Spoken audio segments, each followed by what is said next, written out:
cause I'm better undercover. I'm a liar and a snake. When I'm talking to your mother than your father, it's just not to go in there. It's like that moonlight bother in the morning air. And don't care, I'm talking to your daughter. You drown me in the water just to see me struggling and label me a martyr. The white pills, what you ought to do. Baby, I'm a cross with a hammer just to martyr you. The nails for the palms are wrists, and if you want it, there's at least a couple arms that twist I can't resist. On May 24, 2023, a man named Raul Meza Jr. called the Flaglerville, Texas Police Department and said, "My name is Raul Meza, and I am the man you're looking for in the murder of Jesse Fraga, and I have committed more murders in the past." Then with no emotion, he said, "I am ready and prepared to kill again and looking forward to it." He then hung up the phone. Meza was arrested on May 29th by the task force. He was caught at a bus stop after leaving an Austin hotel that he was known to frequent. When he was arrested, Meza was carrying a bag with zip ties, duct tape, and a .22 with additional rounds, ready and prepared to kill again. Investigators believe Meza could be involved in as many as 10 other killings and consider him to be a serial killer. Hello, my name is Holly. Welcome to the Murder She Shed, the place we honor the dead right from my little she shed. Make sure you smash that subscribe button to hear breaking cases and also rarely heard true crime cases right here in my little she shed, usually 2 times weekly. You know you wanna. It doesn't take a lot of effort to reach down below this video right there and push that subscribe button. Raul Meza Jr.'s serious troubles with the law began on New Year's Eve in 1975 after taking drugs and watching cop shows. The then 15-year-old Meza decided to rob a former Utotem convenience store in South Austin. During a robbery, Meza shot the manager of the store and 20-year-old college student Darlie Ramirez. During the robbery, the manager was led to a walk-in refrigerator where he was shot in the back and left to die. Ramirez survived and Meza was given 20 years in prison but got out after serving only 5. Sadly, within 2 years of his release in 1992, he murdered an 8-year-old little girl. 8-year-old Kendra Page was the baby of the Page family. Kendra was a spunky, outgoing little girl, but also a loving and sweet little girl. She loved to sing, play the organ, and ride her bike. On January 3rd, 1982, Kendra, who was excited to be on Christmas break, asked her mom if she could ride her bike to her friend's house. Her mom said yes, but she first put Kendra's hair up in pigtails with ringlets. Then Kendra told her mom bye, hopped on her bike, making the route she had been on many times before. She was ambushed by a monster as she rode her bicycle on that elementary school playground. Meza tortured, essayed, and strangled beautiful little Kendra, then threw her body in a dumpster and covered it with a Christmas tree and her bicycle in order to hide her. Her 2 older brothers are the ones that found Kendra's body in that dumpster that awful day. Meza was sentenced to 30 years in prison for Kendra's death in 1982, but he was paroled in June 1993, only serving 11 years in Texas, a state that's supposed to be tough on crime. Just disgusting. 11 years for a girl's essay and murder.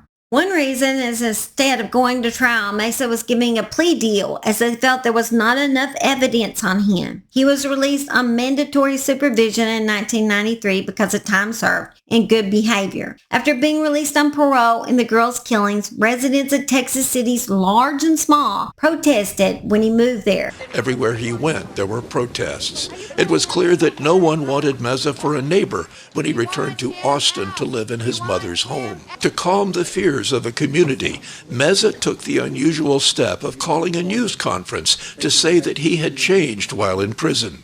There is nothing that I can do to change my past. I can only tell you that in my heart, I know that I will not willfully bring harm to anyone. He was forced to move from El Paso, San Antonio, Wichita Falls, Mineral Wells, and Sweetwater, Texas. He lived free for a year and a half. During this time period, Jesse Fraga, a probation officer, and his wife befriended Meza through their church, along with other couples from their congregation. The Fragas invited Meza to Bible studies, which he attended and helped him find housing and employment. Meza also claimed that he became a Christian during this time, but I'm saying if you consider Satan a Christian, then so was this man, because He was pure evil. The Froggers even allowed Mesa to live in their home for a short period of time when he otherwise would have been homeless. Their religious beliefs encouraged them to help those less fortunate and forgive others' sins. Jesse Froggers and his wife had a history of reaching out to people that most other people wouldn't even come near. In 1994, Mesa's parole was revoked for violating a condition of his release. Mesa went back to prison for 8 more years. During those 8 years, Mesa remained close with Frogger and his wife, who continued to support him with friendship, religious guidance, and encouragement by visiting him in prison when he was incarcerated. Mesa was released from prison in 2002, but was mostly restricted to the Travis County Jail. He was allowed to leave under supervision, which required electronic monitoring bracelet on his ankle. Mesa was then in and out of prisons and jails, sometimes going to halfway houses as far away as El Paso in Ohio. In 2010, the Froggers attempted to provide some money to Mesa, but the Board of Pardons restricted the couple from communicating and providing any aid, such as the money. The Froggers then filed a lawsuit against the Texas Board of Pardons and Paroles and the Department of Criminal Justice Parole Division. Frogger's lawsuit was dismissed after parole officers backed off the restriction that prevented contact with Mesa. That paved the way for Mesa to later move into Frogger's home, which would lead to Jesse Frogger being murdered by a man they had only tried to help. Mesa continued to live with Jesse Frogger even after his wife and son died of COVID. For some reason that is not made clear, Mesa had agreed to move out of the house on May 12th. May 12th was the last time Jesse Frogger was seen alive. A neighbor's Ring camera shows him mowing the lawn at 1:21 p.m. Mesa was caught on the Ring camera taking Frogger's truck on May 13th, even though he did not have permission to do so. That truck was later found towed from I-35 with boots inside that appeared to have blood on them. On May 20th, police were responding to a check welfare case at Jesse's house because relatives who usually heard from him daily hadn't heard from him since May 11th. Police forced their way into the home through the back door and found large amounts of blood and a knife in the bathroom, blood and puncture marks in his bed, and another knife on the bedroom floor. Then police found Frogger dead inside a bathroom closet with a belt around his neck. Jesse Frogger had a punctured neck and a broken cervical spine. A man came forward and told police that he had picked Mesa up from the hospital on May 13th and took him to Walmart. He said Mesa told him that he needed to get new shoes and said, "I effed up," while gesturing with his hands as if he was slicing someone's neck. May 24th is when Mesa made that bizarre call. He claimed that he had murdered several people. He also said he had murdered Frogger because after a sexual encounter, they had gotten into a fight. I believe this is a lie because his MO on all his murders, as you find out, it was just basically he essayed them and strangled them. So if there was any relationship there, it was because it was forced. I believe that he probably forced himself on this man. I just believe he's probably lying about that. I mean, I've been wrong before. I could be wrong, but that's what I think. He also confessed to killing a woman named Gloria Lofton in 2019. There was something very weird about this case because Mesa was a registered sex offender. They already had his DNA in the system before Gloria was even murdered. In 2020, a DNA profile obtained from a sex kill for Gloria matched Mesa's DNA, but no arrest was made at the time. It isn't clear why Austin Police Department didn't pursue Mesa at that time. I'm not sure if it's because her death was ruled undetermined.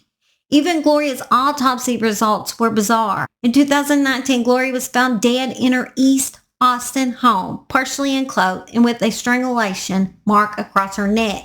Investigators also determined the marks on her head and neck were not consistent with the position she was found in. But her death was labeled undetermined, even though there was blood splatter in the hallway and a woman who had obviously been assayed and had a strangulation mark around her neck.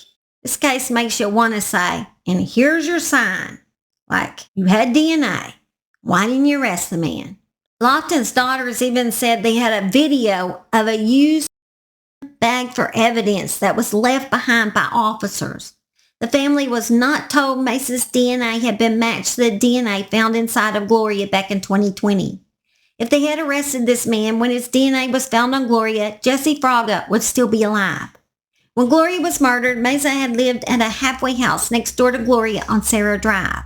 It took Meza actually calling them and telling them, "I murdered Gloria Lofton," for investigators to finally do anything about this case.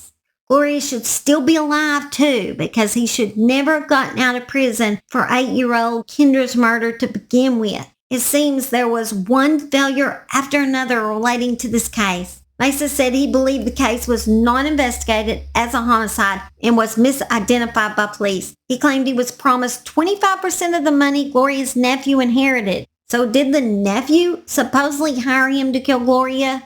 I couldn't find any additional information on that, so I'm not sure. Meza also detailed a double murder he committed in San Antonio years prior. At the time of my video, the victims of this double murder have not been released. This case made me so angry how Meza could have been stopped so many times before, but he was given chance after chance to murder again. The Austin Police Department said it is now conducting an internal review of how investigators pursued the case upon obtaining the DNA match. About time. In the wake of these new murder charges, police have now identified multiple cold cases that have similar MOs to his other victims, and they're looking into those for future leads. Police said there are between 8 and 10 cases that fit similar circumstances dating back to 1996. Detectives said they wouldn't be surprised if that number increases. Will we ever find out how many lives this serial killer took? As of now, that is all I know about this case. If I hear any updates on this recent serial killer, I will let y'all know. He's going to tell y'all bye. Get up here. Tell him bye. We're fixing to go for a motorcycle ride, me and my husband. I didn't say four-wheeler. I did not say four-wheeler.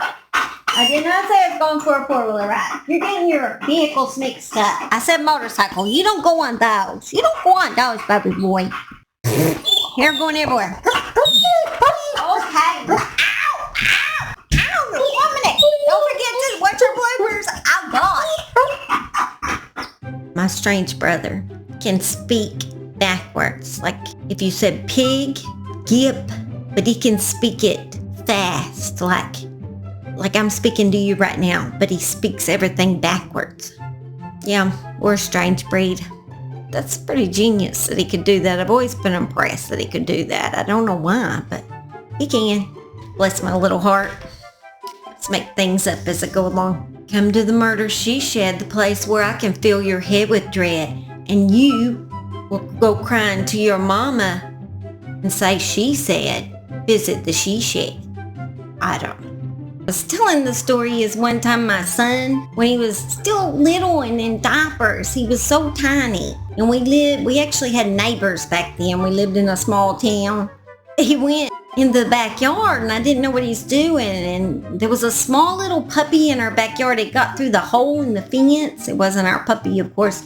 But I thought, oh, well, he's going to pet it and play with it. And he's probably 2 or 3 years old. He could barely talk. And he's out there walking around. He grabbed it up just kind of roughly. And he started poking it back through that hole in that fence just as fast and hard as he could. And I'm like, what are you doing? He said, that's not my dog. So every time I think something's not my business or something, I always say, that's not my dog. I just thought it was the cutest thing. I thought, oh, good Lord, I've raised a serial killer or something. You know, he loves dogs now, but back then I was a little worried. Him poking that little puppy back through there, that's not my dog. And push that subscribe. And push that subscribe button. Do it. You know you need to. You know you want to. See this Southern girl right here, updating you all the time. Let's go. Do it, cause I'm better undercover. I'm a lion and a snake when I'm talking to your mother than your father. It's just not to go in there. It's like that moonlight bother in the morning air. And don't care, I'm talking to your daughter. You drown me in the water just to see me struggling and label me a martyr. The white pills, what you ought to do. Baby, I'm a cross where they hammer just to martyr you. The nails for the palms of wrists, and if you want it, there's